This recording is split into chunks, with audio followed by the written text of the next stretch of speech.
Hello students, very good morning.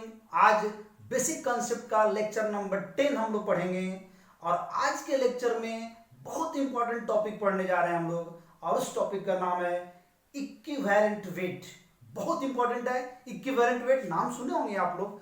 तो चलिए copy कलम निकाल लीजिए और शुरू करते हैं हम लोग इक्विवेलेंट वेट और जानते हैं क्या है इक्विवेलेंट वेट, जो किसी भी न्यूमेरिकल में इसकी जरूरत पड़ जाती है। आइए देखते हैं इक्विवेलेंट वेट। तो इक्विवेलेंट वेट बहुत इंपॉर्टेंट तो है, साथ में बहुत टिपिकल भी है ना। इक्विवेलेंट वेट क्या करता है, ये खास करके तीन एलिमेंट्स के इर्द गिर्द घूमता है, हाइड्रोजन, ऑक्सीजन और क्लोरीन। मतलब इनके डिफिनेशन तीन ही एलिमेंट के इर्द गिर्द घूमते हैं, लेकिन है तो ये किसी भी एलिमेंट पर आप डिफाइन कर सकते हो। लेकिन ये मान लो कि एक एग्जाम्पल में है इनका कहना है कि किसी भी सबस्टांस का, कोई भी अगर हम लोग सबस्टांस लेते हैं, वो एलिमेंट भी हो सकता है, कंपाउंड भी हो सकता है, एसिड भी हो सकता है, बेस भी हो सकता है, उसका जो मास है वह मास हाइड्रोजन के 1.008 पार्ट्स 1.008 पार्ट्स से कंबाइंड होता है या उस पार्ट्स को डिस्प्लेस करता है।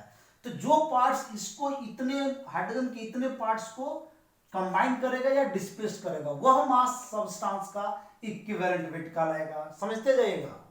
ऑक्सीजन में आइए, इसका कहता है 8 पार्ट्स। मतलब कि कोई सब्सटेंस है, उसका अगर जो मास होंगे, मान लो कि वह x मास है, तो यह x मास अगर ऑक्सीजन के 8 पार्ट्स को सब के साथ किसी केमिकल रिएक्शन में कंबाइंड होता है या उसने पार्ट्स को डिस्प्लेस्ड कर देता है, तो वह मास सब्सटेंस का, वह x मास इक्विवेलेंट वेट कहलाएगा। उसी प्रकार क्लोरीन में आते हैं 35.5 पार्ट्स लिया गया है। तो कोई भी सब्सटेंस का जो x मास है इसका, वो क्लोरीन के अगर 35.5 पार्ट्स को या तो वो उसके साथ कंबाइन करता है या तो उसको वो डिस्प्लेस करता है, this is called equivalent weight. आई बच्चों समझ में? ये बहुत मतलब आसान है, बहुत आसान है, लेकिन थोड़ा सा आपको ध्यान देना पड़ेगा। तो सीधी सी बात क्या कहता है कि किसी भी सब्सटेंस का एक्स मास हो, मतलब कोई भी मास हो सकता है, वह मास अगर 1.008 पार्ट्स हाइड्रोजन को या तो उसके साथ कंबाइंड हो गया या तो उसको डिस्प्लेस कर दिया, this is called equivalent weight of substance. And again oxygen और अगेन क्लोरीन, तो ये सबके साथ वही होता। तो इस पे एक फॉर्मूला मैं आपको दिखाता हूं। तो अगर आपको ये कहता है कि इक्विवेलेंट वेट निकालिए, इक्विवेलेंट वेट का अगर आपसे कोई फॉर्मूला पूछता है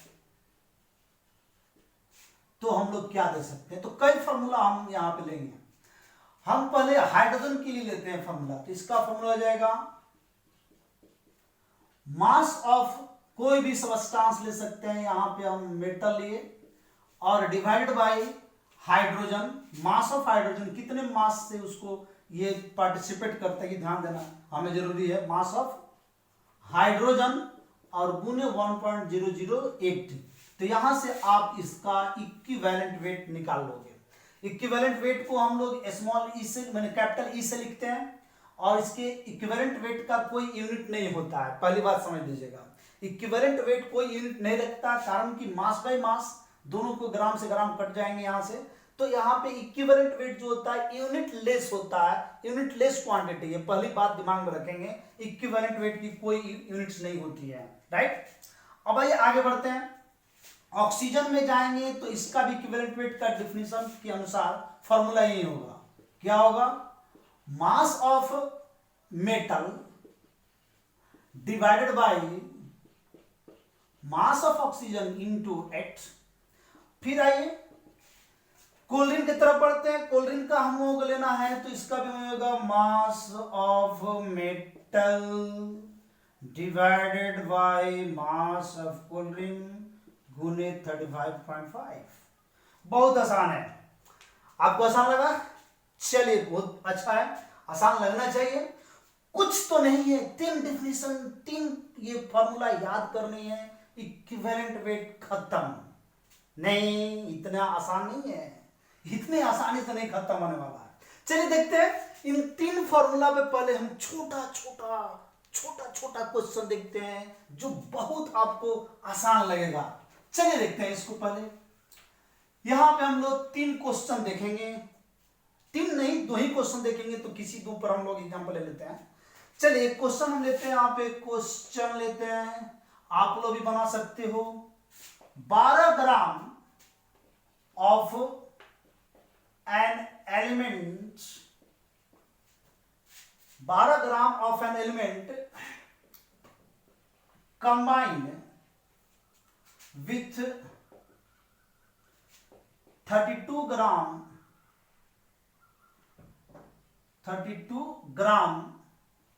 of oxygen, 32 gram of oxygen, find the equivalent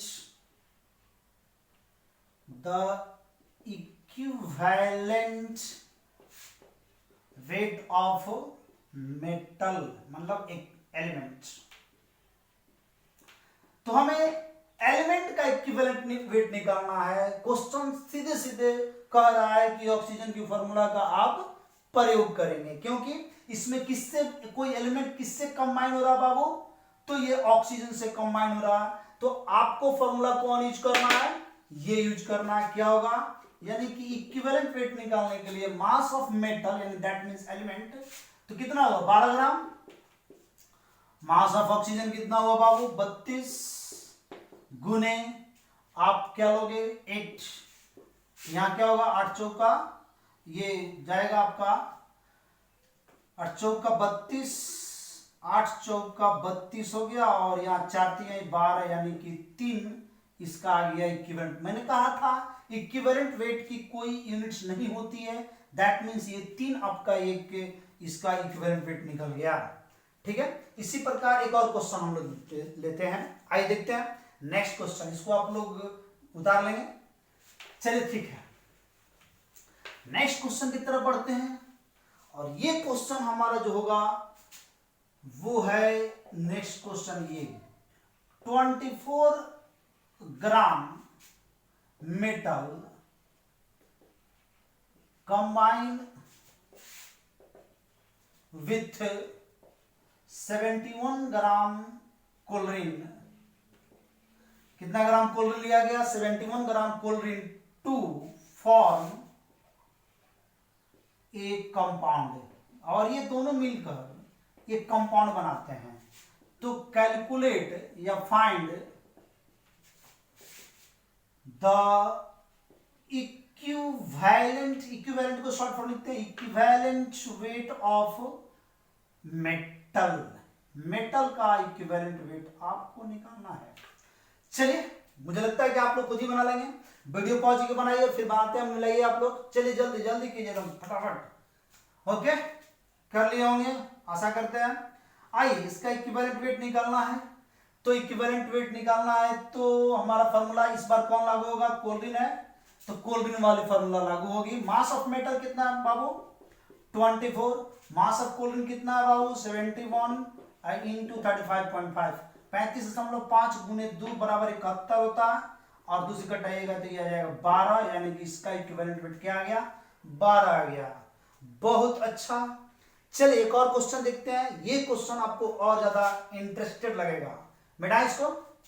okay मिटाइए sir, ये तो हम लोग आपसे आगे बना लिए थे, बिल्कुल आप लोग बना लिए होंगे। आइए अब देखते हैं नेक्स्ट क्वेश्चन की तरफ। 9.44 ग्राम ऑफ मेटल ऑक्साइड। इस पर आपको मेटल ऑक्साइड मतलब ऑलरेडी दिया गया है। Metal oxide is formed by the combination of 5 gram metal with oxygen with oxygen, find the equivalent wait, the लगा लीजिए, फाइंड द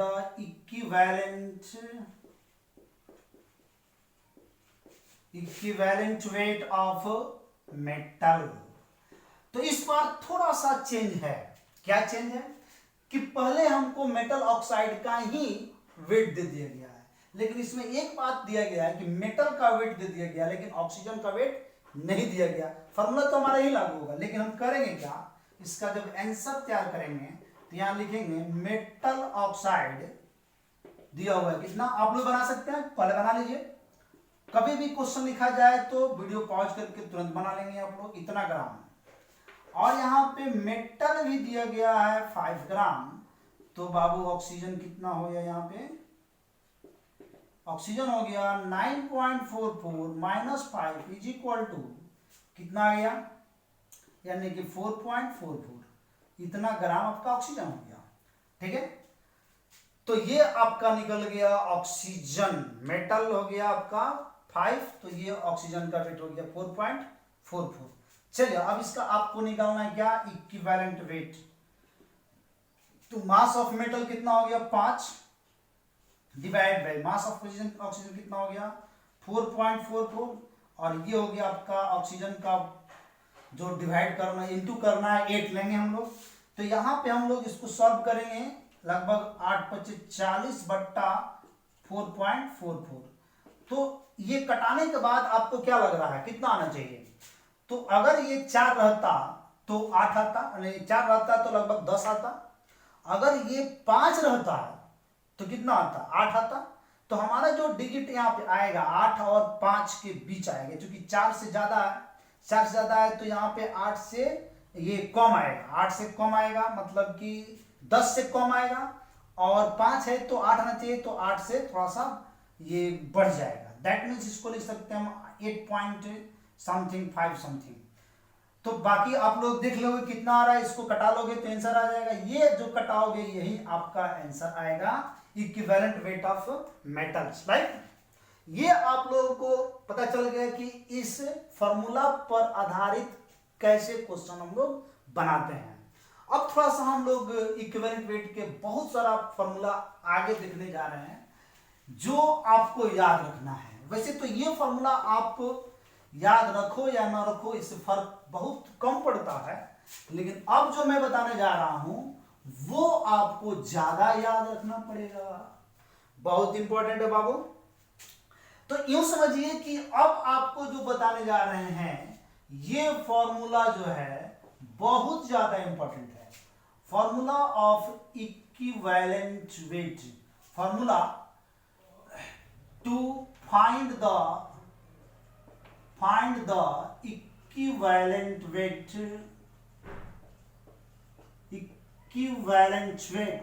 फॉर्मूला वो फॉर्मूला मैं बताने जा रहा हूं जो किसी भी इक्विवेलेंट वेट को, किसी भी एलिमेंट, किसी भी कंपाउंड को इक्विवेलेंट वेट ज्ञात करने के लिए आपको ये जरूरत पड़ेगी।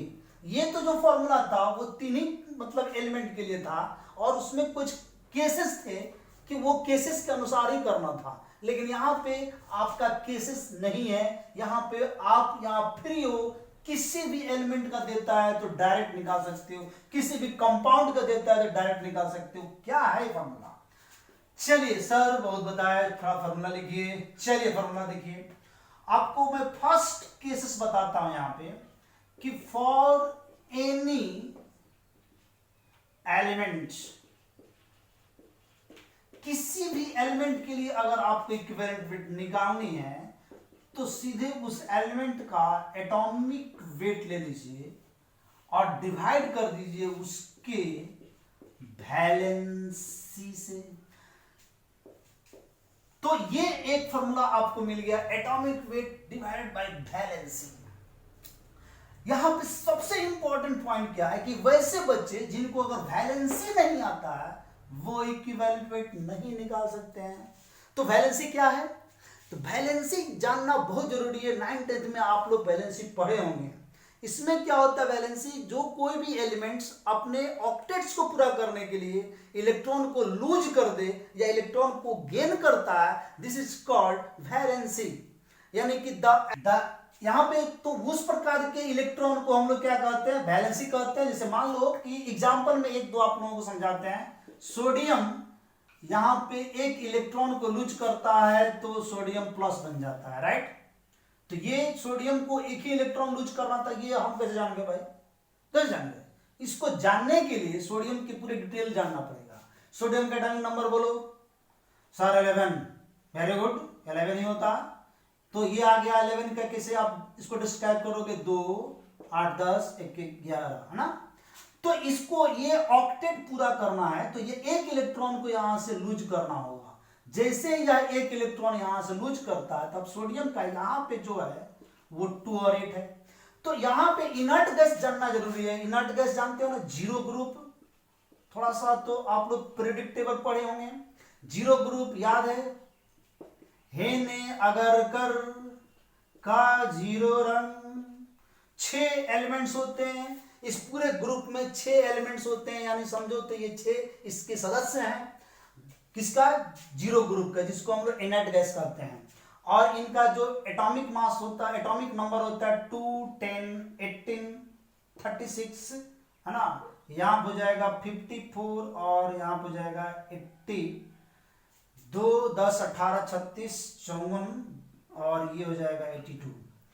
यानी कि इसको अगर जोड़े हम तो ये आएगा 32 हो जाएगा, 4 2 6 86 हो जाएगा, ठीक है। यहाँ पे 18 जोड़ेंगे, 8 से 4 1 3 1 4 1 5, तो ये आपका आ गया यहाँ पे 2 10 18 36 54 और 86। इसको निकालने के लिए ट्रिक्स भी हैं। अभी मैं ये बता रहा हूं कि ये सभी इनर्ट गैसेस हैं। इनर्ट गैसेस को पालन करने के लिए, नियम को पालन करने के लिए सभी एलिमेंट अपने इलेक्ट्रॉन को लूज करते हैं या गेन करते हैं। तो जो हीलियम के नजदीक रहेगा वो हीलियम बनना चाहेगा, जो सोडियम के नजदीक रहेगा, जो ये नियोन के नजदीक रहेगा वो नियोन बनना चाहेगा। इसमें सोडियम नियोन के नजदीक था।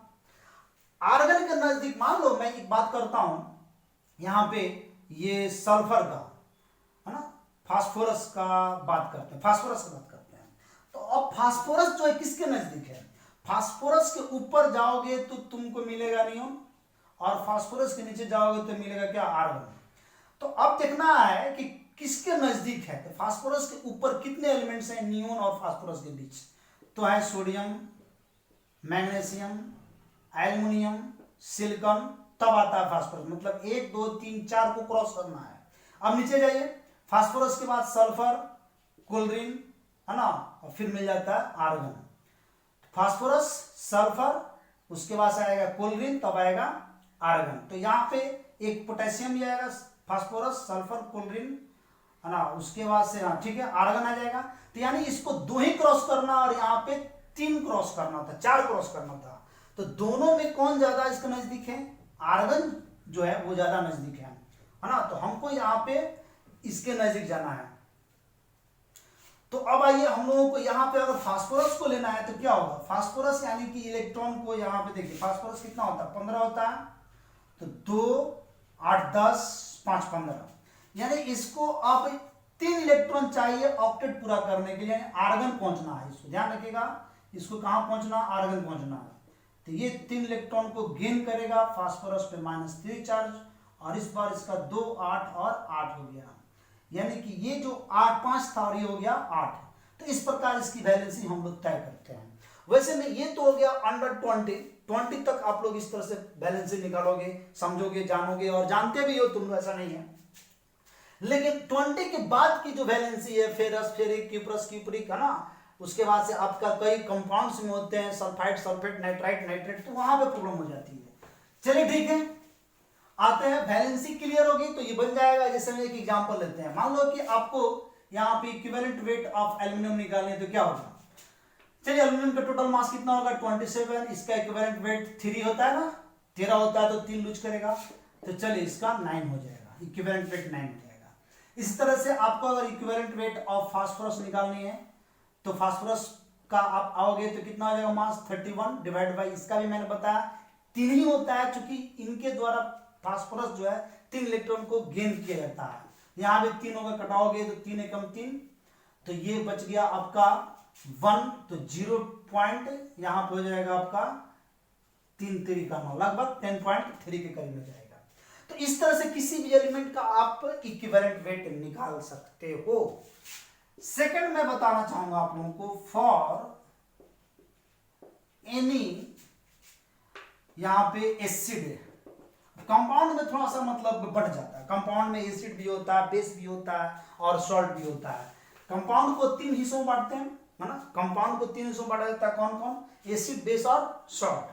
तो यहाँ पे फॉर एनी एसिड अगर हम चलेंगे तो equivalent weight is equal to molecular mass, मतलब इसका जो एसिड है, मोलिकुलर मास ऑफ एसिड लिख सकते हो, डिवाइडेड बाय बेसिसिटी क्या है। सवाल यहां आएगा, सर बेसिसिटी क्या है, तो बेसिसिटी जान लीजिए थोड़ा सा। बेसिसिटी कहता है ये किसी एसिड के लिए होता है, बहुत ये उल्टा होते हैं, माने एसिड का बेसिसिटी, बेस का एसिडिटी। एसिड होगा तो उसके लिए क्या होगा, बेसिसिटी, और बेस होगा तो क्या होगा, एसिडिटी। बेसिसिटी है क्या, ये कहता है कि the number of hydrogen atom, मतलब कोई भी एसिड होगा तो मैक्सिमम हम लोग हाइड्रोजन एटम्स ही लेते हैं, तो वही लेता है H+ आयन, ठीक है। तो number of H+ ion of acid remove in a solution, in aqueous solution known as basicity, वही उसका बेसिसिटी कहलाता है। जितना भी H+ आयन को किसी एक्वस सॉल्यूशन में कोई भी एसिड रिमूव कर सकता है, यानी कि उसको रिप्लेस कर सकता है, यानी उसको हटा सकता है, उसको हम लोग क्या कहते हैं, बेसिसिटी कहते हैं। अक्सर आप लोग जानते हो कि HCl अगर लेते हैं तो जैसे हम यहाँ पे एक्वस सॉल्यूशन लेंगे तो ये H+ और Cl- जुड़ेगा, तो ये जो H+ इस एक्वस सॉल्यूशन में रिमूव किया, यहां से हटाया, उसको हम लोग कहते हैं क्या, बेसिसिटी। या HCl की बेसिसिटी कितना हुआ, 1, नंबर ऑफ H+ आयन, ठीक है, जो H+ आयन को वहां से वो रिमूव करता है, रिप्लेस करता है, उसी को हम लोग क्या कहते हैं, बेसिसिटी कहते हैं। तो आइए हम लोग थोड़ा जानते हैं, एसिड और बेसिसिटी लेते हैं। मान लो कि HCl हुआ तो 1, अक्सर मतलब जो हाइड्रोजन होते हैं, जो किसी एसिड में हाइड्रोजन की संख्या होती है, वही उसकी बेसिसिटी कहलाती है। तो हाइड्रोजन यहाँ पे कितना है, 1, तो बेसिसिटी 1। चलिए इसके बाद हम लेते हैं H2SO4, कितना हाइड्रोजन दिख रहा है यहाँ पे, 2, तो 2 हो जाएगा। HNO3 कितना हाइड्रोजन दिख रहा है, 1, तो 1 हो जाएगा। इसके बाद से दिखाते हैं आपको H2SO3 कितना, 2, तो 2 हो जाएगा। H3PO3 कितना, 3 है, तो 3 नहीं होगा, इसका सही आंसर है 2। तो प्रॉब्लम यहां पे है कि ये 2 कैसे हो गया, तो ये एक एक्सेप्शन में है, यहां पे मैं लिख दूं, ये एक एक्सेप्शन है। एक्सेप्शन में क्यों है, क्योंकि यहां पे 2 ही ऐसे हाइड्रोजन है जो इसके ऑक्सीजन से कंबाइंड होते हैं, और एक हाइड्रोजन डायरेक्ट फास्फोरस से जुड़ा रहता है। तो वैसे हाइड्रोजन किसी कंपाउंड में, वैसा हाइड्रोजन जो ऑक्सीजन, मैं बता रहा हूं ऑक्सो एसिड के लिए, देखो 2 प्रकार के एसिड यहां मैंने दिखाया है, इसमें ऑक्सीजन नहीं है, हेलो एसिड कहलाता है, और ये ऑक्सो एसिड कहलाता है। तो ऑक्सो एसिड में वैसे हाइड्रोजन जो ऑक्सीजन से अटैच्ड है, वही H+ आयन को रिमूव करते हैं किसी एक सॉल्यूशन में, ठीक है। तो इसमें सब में हाइड्रोजन 2 है, जो ये 2 ऑक्सीजन से जुड़ा है, यहां भी 3 हाइड्रोजन दिख रहा है, लेकिन 2 ही ऑक्सीजन जुड़ा है, ऑक्सीजन से जुड़ा है, और वही H+ आयन को रिमूव करेगा। लेकिन एक हाइड्रोजन फास्फोरस से जुड़े हुए हैं, तो वो नहीं निकालेंगे, राइट। तो लेकिन यहीं पे एक और एग्जांपल है H3PO4, तो इसका हो जाएगा 3, चूंकि ये तीनों ऑक्सीजन से जुड़ा रहता है, ठीक है, स्ट्रक्चर में। तो आप ये बेसिसिटी नोट कर सकते हो, 1 2 1 2, इसका भी 2 हो जाएगा, H3PO3 का। ये मैं इसका एक एग्जांपल यहां लूं आपको, इक्विवेलेंट वेट ऑफ H3PO3। चलो मैं H3PO3 का एग्जांपल लेता हूं, तो क्या आएगा बाबू, तो ये आएगा, इसका मोलिकुलर वेट कितना होगा, निकालो। इसका मोलिकुलर वेट हो जाएगा 3 प्लस फास्फोरस 31 प्लस सोरतियां 48 बट्टा बेसिसिटी कितना करा, 2, जोड़ोगे 8, 1 9, 9 3 12, 2 1, 4 1 5, 5 3 8, 8 2 by 2 is equal to 41. This is called equivalent weight of acid, right? चलिए समझ में आ गया होगा। आगे बढ़ते हैं। अब हम लोग जानेंगे नेक्स्ट इसका एग्जाम्पल। इसको मिटाते हैं क्योंकि उधर फिर हम लोग कुछ एग्जाम्पल लेते रहेंगे। इसको भी नोट कर लिए होंगे आप लोग। तो इस प्रकार हम लोग एसिड का जाने। अब आज जानते हैं बेस का, यानी कि ये दूसरा नंबर था। तीसरा नंबर जानते हैं फॉर एनी बेस। तो बेस का इक्विवेलेंट निकालना है तो यहां पे मैंने बताया था ना एसिडिटी का पालन करेंगे, डिवाइड बाय यहां पे नहीं मोलिकुलर वेट, मोलर मास लिख लीजिए of base divide by acidity, है ना। तो आइए देखते हैं बेस की एसिडिटी क्या होगी। Number of OH minus ion replaced या removed in aqueous solution known as basicity, है ना, एसिडिटी। सेम वही डिफिनेशन है जो बेसिटी का था। यहां पे देखते हैं NaOH में, बोलिए आप ही बोल बताइए कितना बेसिटी होगा, इसका एसिडिटी होगा 1 चूंकि OH एक है। CaOH का होल ट्वाइस में बताइए कितना होगा 2 होगा सर। AlOH का होल ट्वाइस में बताइए कितना होगा, होल थ्राइस 3 होगा सर। चलिए तो इसका इक्विवेलेंट वेट का एग्जांपल एक हम लेते हैं यहाँ पे कैल्शियम हाइड्रोक्साइड का है। तो चलिए कैल्शियम का वेट होता है 40 प्लस ऑक्सीजन का 16 1 17 गुने 2 बट्टा कितना आएगा 2। सॉल्व कर लेंगे आप लोग। चलिए वेरी गुड, आप लोग सॉल्व कर लोगे, कोई दिक्कत नहीं है। यहां तक तो हो गया। आगे बढ़ते हैं। अब हम लोग को एक बात जानना है कि फॉर एनी सॉल्ट, किसी भी सॉल्ट के लिए कैसे निकालते हैं भाई। तो बहुत आसान है। Equivalent weight is equal to यहां भी molar mass of salt divide by number of positive या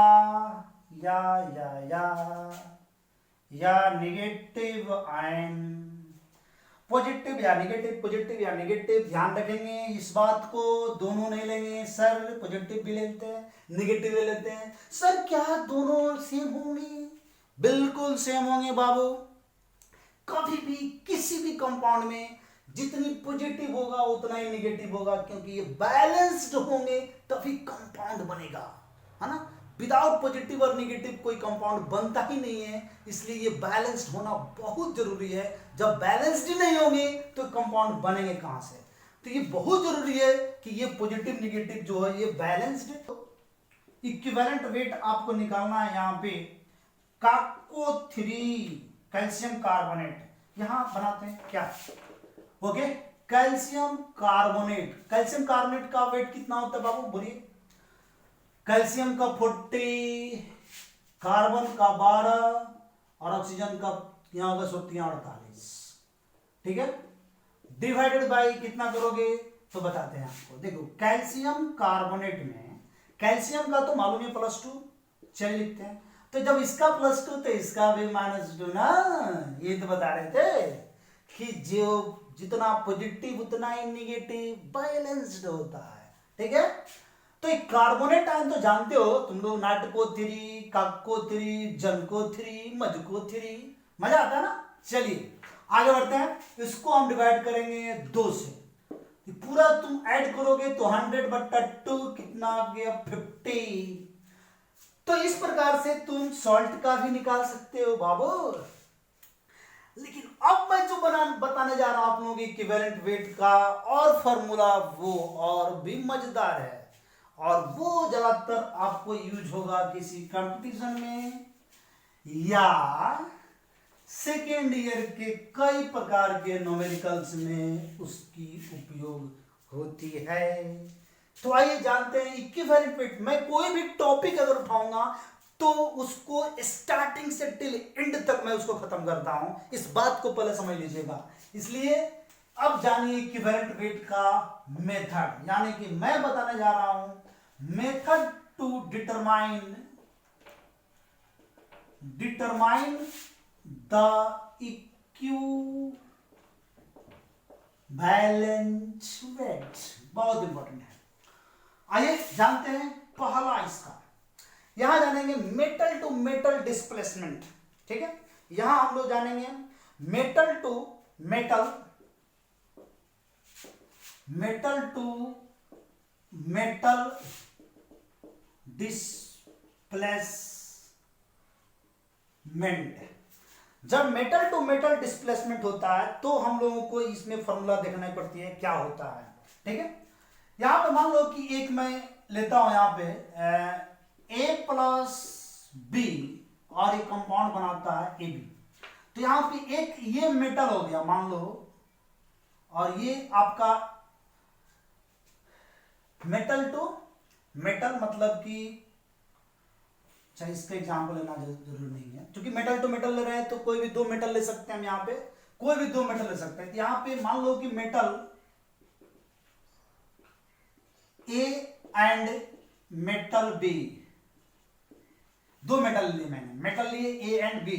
तो इसका फॉर्मूला क्या होता है जान लीजिएगा, mass of A divide by mass of B is equal to equivalent mass, लिख लीजिए, of A divide by equivalent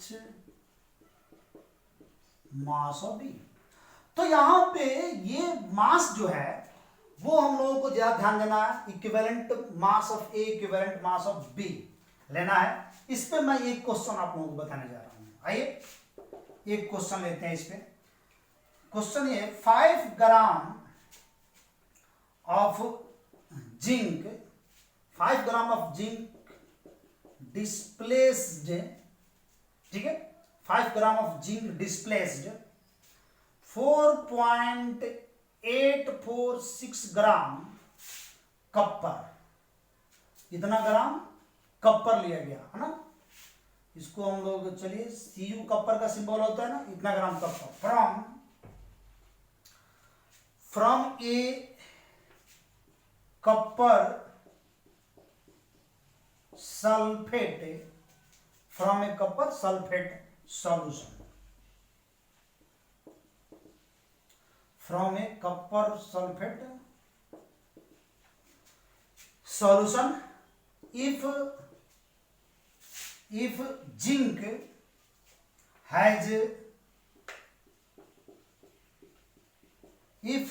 has an equivalent weight of 32.5, find the equivalent weight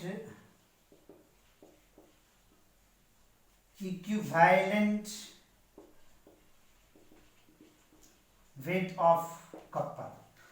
तो चलिए ये क्वेश्चन है और मैं इसको यहां पे सॉल्व कर रहा हूं। ठीक है, ये क्वेश्चन आपका 5 gram of zinc displaced 4.846 gram copper from ये copper sulphate solution, zinc has an equivalent, zinc का इक्विवेलेंट दिया गया है, कॉपर का निकालना है। चलिए राइट नाउ आगे देखते हैं हम लोग इसका आंसर क्या होगा। तो फॉर्मूला तो यही लागू होगा बाबू, यानी कि यहां पर लेंगे हम लोग mass of zinc divide by, समझ में आ रहा है बाबू, mass of zinc divide by mass of copper, ठीक है, और is equal to equivalent weight को ई से डिनोट करते हैं, equivalent weight of zinc divide by equivalent weight of copper. तो मास ऑफ जिंक दिया हुआ है कितना, मास ऑफ जिंक 5 ग्राम यानी कि 5, और मास ऑफ कॉपर क्या दिया है बाबू 4.846 is equal to equivalent weight of zinc 32.5 32.5 और equivalent weight of copper find करना है। क्यों नहीं बनेगा, बिल्कुल बनेगा, आसान है, सॉल्व कर लेंगे आप लोग। सर इतना आसान हो गया तो बना ही लेंगे हम लोग। चलिए ओके, मजा आया। तो बहुत ये छोटा क्वेश्चन होते हैं और आसानी से बन जाता है इक्विवेलेंट ऑफ कॉपर। दो मेटल्स का इक्विवेलेंट वेट पूछेगा, मतलब दो मेटल्स होंगे उसमें से एक का इक्विवेलेंट वेट पूछेगा, एक का गिवन रहेगा, मास दोनों का दिया रहेगा, आसानी से बना लेंगे हम लोग। ओके, तो ये एक फॉर्मूला होता है और ये इसको कहते हैं मेटल टू मेटल डिस्प्लेसमेंट। मिटाते हैं और सेकंड मेथड हम लोग जानते हैं उसका क्या होता है। सेकेंड मेथड होता है double decomposition method. Double decomposition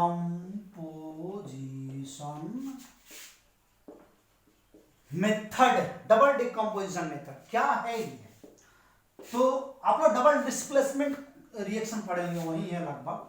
ए बी प्लस सी डी बनाएगा A D plus B C, right. Okay, तो हमें दो ऐसा लेना है जिसमें दोनों कम मतलब कंबाइंड है, जिसमें ए बी, तो यहाँ पे ए डी, ए दोनों में कॉमन है, सी डी बी सी दोनों में सी कॉमन है, दोनों में से कोई भी ले सकते हैं।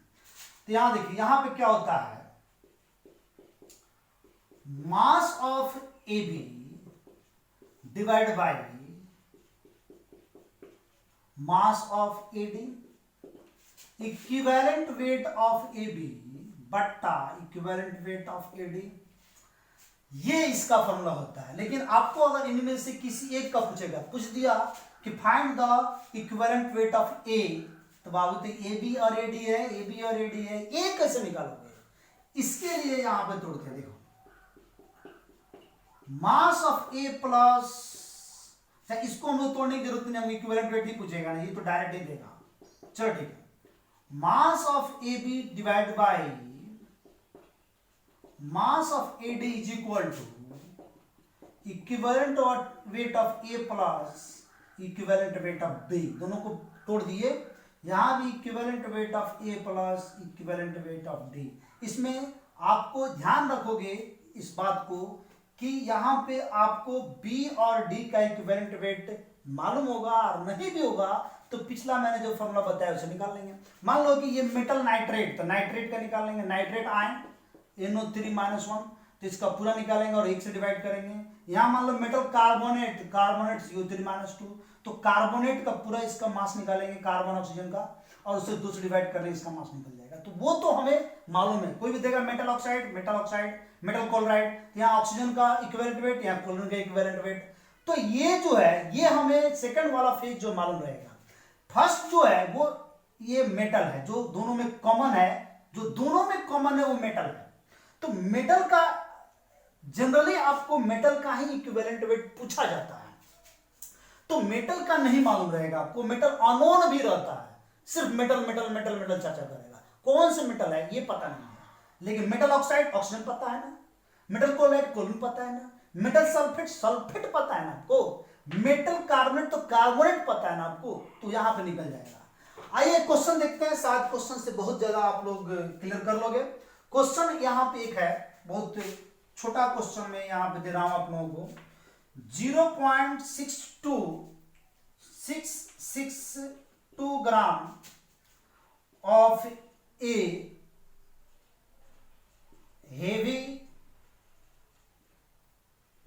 मेटल नाइट्रेट, ठीक है, heavy metal nitrate on weight on heating give nitrate on heating give 0.466 gram metal oxide. तो कहता है कि calculate the equivalent weight of metal। तो क्वेश्चन ये है 0.662 gram of A heavy metal nitrate on heating, गर्म किया जाता है उसको तो मेटल ऑक्साइड देता है, तो इक्विवेलेंट वेट ऑफ मेटल होता है। चलिए आपका जो क्वेश्चन का फॉर्मूला है ना, इसको लेते हैं यहाँ पे, यानी हम लोग लेंगे आंसर जब बनाएंगे तो क्या लिखेंगे, mass of metal nitrate divide by mass of metal oxide. यहां लिखेंगे equivalent weight of metal nitrate, equivalent weight of metal nitrate divide by equivalent weight of metal oxide.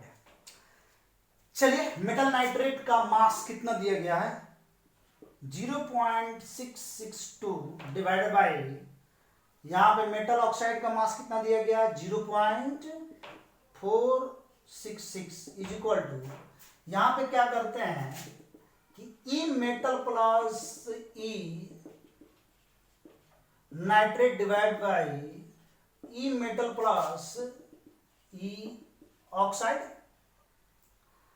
तो यहां पे हम लोग इसको पहले डिवाइड कर लेंगे 0.662 0.466 लगभग ये कट जाएगा तो 1 जाएगा, यानी कि 662 माइनस 466, 12 में 6 गया 6, 5 15 में 6 गया 9 6 15, 5 में से 4 गई लगभग 196, 0 आ जाएगा तो लगभग 4 में 1.4, यानी कि 6 के 24 के 4 2 24 26 के 6 2 और 4 16 2 18, 10 में 4 गया, यहाँ पर आ गया 6 5 9 आ गया, फिर 8 में से 0 आ गया 96 है, 0 तो इतना 4 की 8 लगभग 42 है ना। तो 1.42 आ रहा है लगभग। यहाँ पे देखिए इक्विवेलेंट वेट ऑफ मेटल निकालना है और इक्विवेलेंट वेट ऑफ नाइट्रेट, तो नाइट्रेट का इक्विवेलेंट वेट निकालिए। नाइट्रेट यहाँ फॉर्मूला लिखते हैं पहले हम NO3-1 equivalent weight of metal, और यहाँ इक्विवेलेंट वेट ऑफ ऑक्साइड कितना होता है O पे -2 चार्ज, ऑक्साइड मालूम है आप लोगों को। इसको सॉल्व करते हुए आगे बढ़ेंगे हम। इक्विवेलेंट वेट ऑफ मेटल बट्टा equivalent weight of metal plus nitrate का निकलेगा, तो नाइट्रोजन का यहाँ पे 14 16 3 48 और 14 प्लस 48 कितना आ गया बाबू 8 4 12 के 2 1 4 1 5 1 6 डिवाइड बाय 1, यानी 62 ही आ रहा है ना, 8 4 12 के 2, ठीक है 1 4 1 5 1 6, यानी कि ये 62 रह जाएगा। और ऑक्सीजन को कौन नहीं जानता 8, सॉल्व करें 1.42। अब बताइए मेटल निकल जाएगा, इसको x मान सकते हो तुम लोग, यहां से तुम लोग इसको सॉल्व कर लोगे, नहीं होगा तो मैं आगे सॉल्व करके दिखा दूं। इधर मिटाता हूं, चलिए इसको मिटाते हैं, इधर मिटा दिए और उसको सॉल्व करते हैं। तो प्रॉब्लम आपको होगा बनाने में 1.42 इंटू EM प्लस 8 दूना कर लो तो कितना हो जाएगा 8 दूना 16 1 8 चौका 32 1 33 10 8 3 11 0.12 is equal to 0.12 okay is equal to EM plus 62। Now अब हम लोग करेंगे क्या कि EM को इधर लाएंगे, यानी कि 1.42 EM minus EM 62 minus 11.36। Sir छोड़ दीजिए ना, बना लेंगे, बहुत कहता है सर बना ही दीजिए ना सर, क्या रखा है। ये देखिए बन गया, क्या आया पॉइंट के बाद तो 10 में से 6 गया 4, 9 में से 3 गया 6 पॉइंट, यहाँ पे 1 0 और 6 में से 1 गया 5, 50.64। चलिए बहुत अच्छा है। और ये घटाने पे कितना आएगा बाबू 0.42 EM, यानी कि EM is equal to 50.64 divide by 0.42। अब तो डिवाइड कर लोगे ना, यस सर, समझ में आ गया। तो ये इतने प्रकार के इक्विवेलेंट वेट का क्वेश्चन होता, और आज का टॉपिक सिर्फ इक्विवेलेंट वेट पर था, और मैंने इक्विवेलेंट वेट के हर प्रॉब्लम्स को दूर किया है। आशा करते हैं कि आप लोगों को समझ में आया होगा, और इसको लाइक करें, क्योंकि इस प्रकार के और भी बेहतरीन वीडियो में बनाऊं, बेहतरीन लेक्चर आप अगर देखना चाहते हैं मेरा, तो आप लोग इसको लाइक करें। ओके, दैट्स ऑल, फिर मिलते हैं।